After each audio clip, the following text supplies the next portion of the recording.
Otherwise, this random might run away with everything.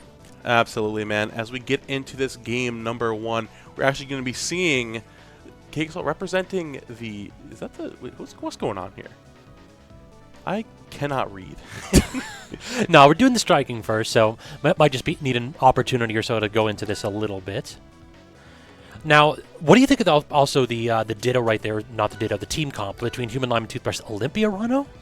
Olympia Rano, I feel like there's a lot to be worked with there, considering, again, you've had Toothbrush who typically plays the diagonal approach angle, with, again, the needle drops, how he goes dropping through the platforms, the way he uses that needle-boosted movement in general. And then you've got Olympia, who just straight up rushes you down at a straight angle.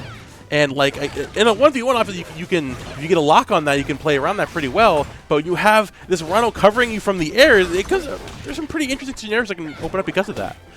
All right, I love that little empty short hop into the immediate bubble. It sets up for so much, and now trying to get a couple backers off of that platform, but CakeAssault standing strong. The fours are just trying to get these forward air chains, and now we got the 2 1v1s. It's really crowded here in this corner of the stage. Lots of big hitboxes coming out, make it so difficult to get any kind of set play going. Ooh, and now looking for that opening there. The downer not going to do too much there for you. Trying to set you back up on that platform. Penguin now looking for the setup there with the Cloud once again, anticipating the recovery there from the opposing team. The pop-up is not going to knock down just yet, but for the first stock going to be going to green team, immediately knocking it back, though, for taken down by the likes of CakeAssault. That little cloud setup right there, just waiting, daring the recovery, but actually does manage to get to that smoke cloud. It's a really interesting choice right there. Dude, the interesting play already on the beginning of this game on Merchant Force, considering the angles we're already taking here, especially from the likes of Humanlime on the fourth run right now. Now, anticipating the giant approaches from the ledge from both CakeAssault and covering the cloud coverage from Penguin, and now it's just left up to Toothbrush on the backseat, and that bubble right there set you back up for another combo as you set for the bubble and again once more. That's also going to take it, but the backer is going to coming through there. Humanlime, the perfect pickup there. That platform movement was just so smooth as well. The immediate turnaround to get that backer in the perfect positioning. I am so digging that option on this stage for fours. Now going to try to get that back throw out of shield. They're getting a little overzealous with that jab. Now he can wait for that approach again. Like baiting off the command grab into the down strong again. It's Humanlime and Toothbrush. The team composition right now, the synergy is absolutely off the charts. That's what we're looking to find a landing there. Trying to use that double to save you, but Penguin is barely threading the needle. Going to find that up air on Toothbrush regardless. How do you actually land that Apsa? Sometimes it feels like such a difficult situation, particularly if the character doesn't have to just use that horizontal momentum that doesn't really have too much of. If you're just above Apsa, it is so difficult to get down sometimes. Speaking of getting down, though, Humanlime and Toothbrush in a very precarious situation, trying to get back between a rock and a hard place that is not going to do it for you just yet. Backer dropping through there as well. Toothbrush looking to keep up the aggression from the ground here. Get Humanlime trying to burst that cloud, getting called out there with the far-reaching cloud. Penguin definitely the good adaptation there, covering Humanlime wherever they go. The bubble actually going to be saving you there, trying to find a landing, but Toothbrush has been keeping extensive pressure, especially with that lingering there from ledge. Penguin will not give in. Great use of the up special, though, on that recovery. The angles so far from Penguin have been on point. Now, stuck between a rock and a hard place, this fours in an awkward situation, has to take this 2v1, but down 3 stocks to 1, and you're just never coming back. All of this space covered by those 2 characters off stage. Just put your controller down, dog. See, we talked a lot about the, obviously, Penguin being, like you mentioned earlier, being so good at either taking those significant 2v1s where she's needed. Towards the end there, as we saw, it's the fact that you've got Flea as a character who's been floating there, can cover a lot of that consistent horizontal area with the straight float, and then there's just a floaty character like Ops who can float back from under to find those like late up airs, find those longer extended ladder combos, or just go from underneath and find that like super late forward air wherever you're not expecting the cloud. It's like so many different angles that these floaty characters can cover, so where they're not stuck in the end of a combo, they're putting you in the most devious of angles. And we kind of saw the limitation of fours, and maybe one of the reasons why Cake dropped the fours or took off the fours for this match. It's basically just that this character's recovery can be very susceptible to being intercepted, particularly we've seen what Apsa can do already now, though. Doing a really good job of just pinning these characters to the corner. Fleet unable to get back around, go off stage, but actually gets reversed on. Great option right there from Cake. Some space here in the center stage right now. Going to opt back for that platform. The backer is not going to do it for you just yet. The precarious situation. The F-Smat is going to close it out, though. Very good call out there from CakeAssault. Going to call out there The flow back from center stage, Humanlime still keeping that pressure up consistently. Not going to find that down strong again. He's just looking to back him up there, but just cannot do it. Gets immediately back in there with that boost. But again, CakeAssault, perfect coverage there with the back air. But the CakeAssault and CakeAssault have been so good at closing out these stocks consistently. Cake is kind of just every now and then breaking out a disadvantage with the Nair, which is such a random option, it feels like, until you get hit with it. It's like, oh, I'm just dead sometimes, I guess. It's if your DI isn't on point immediately, that move can be such a massive change of momentum. And 2 or 3 times now, Cake choosing between defensive and offensive options when in disadvantage, when in hit stun, and when off stage has been the decider between recovering or taking a stock from your opponent.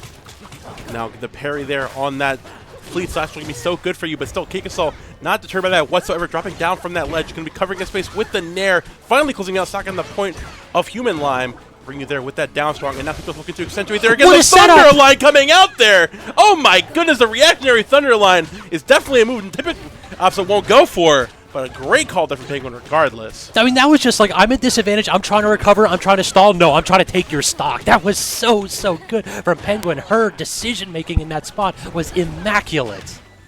And now Toothbrush looking to get back into the driver's seat here and find a nice tech chase situation there on Cake. But again, Penguin getting back in there. Utilizing that down, so putting it at the devious angle. CakeAssault closing it out. Penguin being the perfect supplementary teammate for CakeAssault as of right now. Toothbrush looking to find some way to get back in and help out Humanlime, but just cannot get anything started here, especially trying to cover the offstage game. Finally going to close it out there with the, if not going to close it out there with the back air. Penguin again coming out there and assisting with the lingering hits of that Nair. Just cannot close this stock out on CakeAssault for the life of him. Cake is just being so elusive, and every now and then, Penguin's doing exactly the minimum needed to keep Cake safe. It's just we go in, we toss out a tiny disjointed hitbox, we toss out a really weak hitbox, and then Cake has the ability to get control. Or 2 or 3 times now, Penguin, she's knocked Cake up, knowing that you're not going to die to an up air from either fours or ran out to incredibly high percents. Now Penguin delaying that recovery, forcing out an aggressive option from Humanlime. Forder definitely is going to close out just yet. So with the alley-oop into the up air from Penguin. Bada bing, bada boom. This Green Team looking absolutely phenomenal right now. Toothbrush onto his final stock here. Not looking too great. By all means, Penguin and CakeAssault are looking and living up to the legends right now. Oh my goodness. Like 2 or 3 stocks came from reversals, came from either Humanlime or Toothbrush being a little bit too aggressive off stage. Right there, just the perfect edge guard in a phenomenal position to say there is never going to be a chance for recovery. There's never going to be a chance for a comeback. You're never even going to see the opportunity to hit this upside high percent. And as we run it immediately back to Rockwall here, Scabs, tell me, what do you think we can possibly do going forward here on the part of Humanlime and Toothbrush to bring this back into their favor? I mean, it does feel like just too frequently they're being a little bit too greedy and getting reversaled on. Like, that's been the difference maker right here. When we're playing neutral, we can see some good things happening, but at disadvantage, Cake cleans his play every single time, and Penguin is still holding her own against his fours. And that's a good point to make. You know, like, Toothbrush is shown time and time again can cover the ledge very, very well, but just giving CakeAssault the opportunity to, at least closing the stock there right there on Penguin, just getting a little too overzealous there, closing out these stocks, recognizing that CakeAssault most of the time is going to win those interactions. As long as you can play where your character thrives, you can chill it just fine. Oh, the teammate save with the bubble was actually crazy for Toothbrush. Very, very smart right there. Look, even into the mistech, into the immediate offstage interaction. Fours gonna have a hard time recovering. Just cloud into, yeah, just go ahead and SD just to get your teammate a little bit help earlier, because that's the problem is if you're trying to get those long extended recoveries, you're just allowing Cake to edge guard your teammate time and time again. And you know that Rano's recovery, solid, definitely above average, but if Cake hits those hitboxes, they're never coming back. Bubble save yet again. Toothbrush still trying to recover, trying every trick in the book, gets another tech, and finally uses the iframes off of that get up to get back to center stage. The SDI from Humanlime to get out of that tornado, still hanging on just fine. Looking to get back, setting up that smoke there from the bottom of the blast zone right now. Both these players on the red team get a call between a rock and a hard place again, but actually Penguin get hit there with that reversal.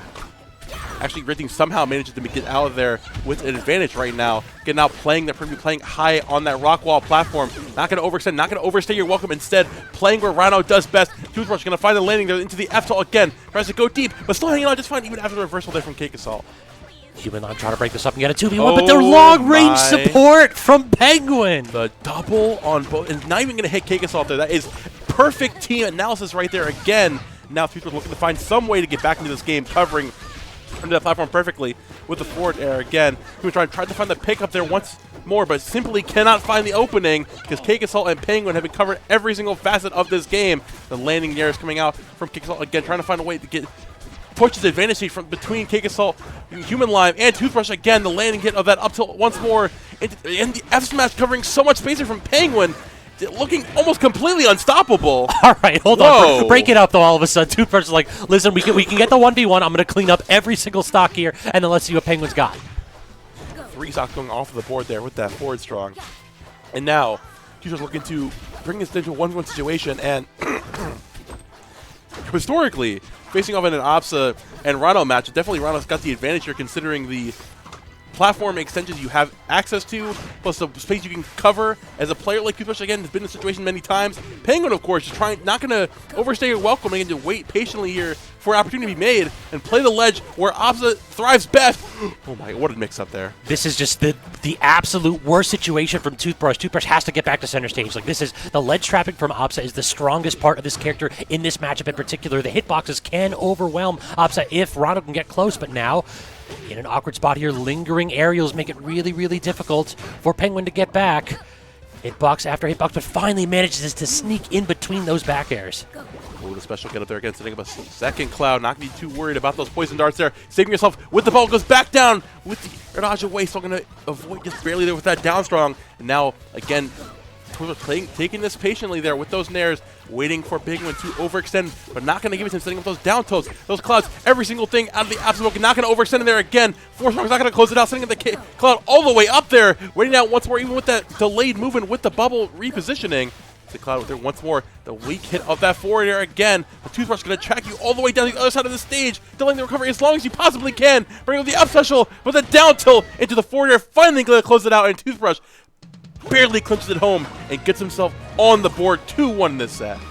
That was just an immaculate option. Like, you see Penguin trying to stall, trying to set up something to land safely on that platform. Edge cancels, but the aggressive back air in that situation. The little dash back from Toothbrush, recognizing that I'm going to give Penguin space to swing, and if she tries to land aggressively, I can capitalize after that. Just understanding that, hey, Rano's got the movement, Rano's got the momentum. Why not just dash back and dash forward? Why not allow the aggressive aerial? Because that's the one weakness that this character can have when trying to get down sometimes. Is that floaty double jump limits some options, and those aerials do not tend to be the quickest. They're longer lasting than normal. Absolutely, man. As we bring this back to Guard Delta here for this game number 4, I definitely think this is going to be a lot more deterrent of Toothbrush's approach. Typically, again, we mentioned earlier, he's moving away from challenging CakeAssault offstage instead of just opting for going those. And that's why he doesn't go and challenge offstage. Max, please. If I had $1 for every time I cast a Max SD, I would have gotten a limo down here from Jersey, bro. My goodness. You bring it up once, it's like challenge a CakeAssault off stage, and then immediately says, oh, bet? Okay, I feel so smart when casting this guy because he loves to SD when I talk about how much he SDs. Oh, my God, man. Oh, no, but CakeAssault responds in kind right here, so not a huge stock advantage for the green team. Up to that F once more again, covering the platform very well. Goes super deep there for that forward air Penguin with the perfect coverage. Now looking to get back here. We're like trying to find the landing here from CakeAssault, playing around again, trying to play the more supplementary role. But right now, Penguin taking perfect advantage, not being the sole focus of the red team. Again, once you stop looking at it, this Opsa, he's back in there with his up specials, the cloud setting up low, and just waits for one opportunity to get picked up there again. Finds it right there with the F tilt, but going right through that Toothbrush. Now waits for the recovery, goes for that weak back air. We're going to be looking for that Thunderline now. Just goes aggressive with the up special in that spot, too. Now intercepts the air dodge. Very good catch by Penguin, but great DI again from Toothbrush. Toothbrush has another opportunity to recover the early up B, and then, yeah, that baits out the option. Full reversal now. Penguin in a really, really awkward spot. Meanwhile, CakeAssault doing a great job. Should clean up this stock from Humanlime, but no, actually misses the aerial. Does manage to catch the get up, though. So Humanlime, like, what is neutral? I've been at disadvantage for a minute and a half. Absolutely, man. And now, if CakeAssault looking to extend this combo game, trying to keep the pressure up on Humanlime to get the deficit farther and farther here for the red team. Another Thunderline comes out, unfortunately going to find another pick there on Humanlime. If I'm Humanlime, I'm so salty about that stock. Dude didn't get a chance to play. Bro. Just spent off stage for an entire 100% plus. Bro, I played friendlies for 3 hours collision weekend with Akashi, and he had so many Thunderlines on me. I'm like, yo, no one uses this move. And since then, every Opsa is using Thunderline. I feel like I'm being spited every time I cast Opsa now. This is crazy. Oh, don't go for it again now. Oh, the weak forward there. Wait a minute. That's enough. Yeah, That's there's enough. nothing left. Goodness gracious, man. Penguin and CakeAssault. And like I said before, the full potential of this team comp has finally made its way to the sequel of Rivals of Aether. And I gotta say,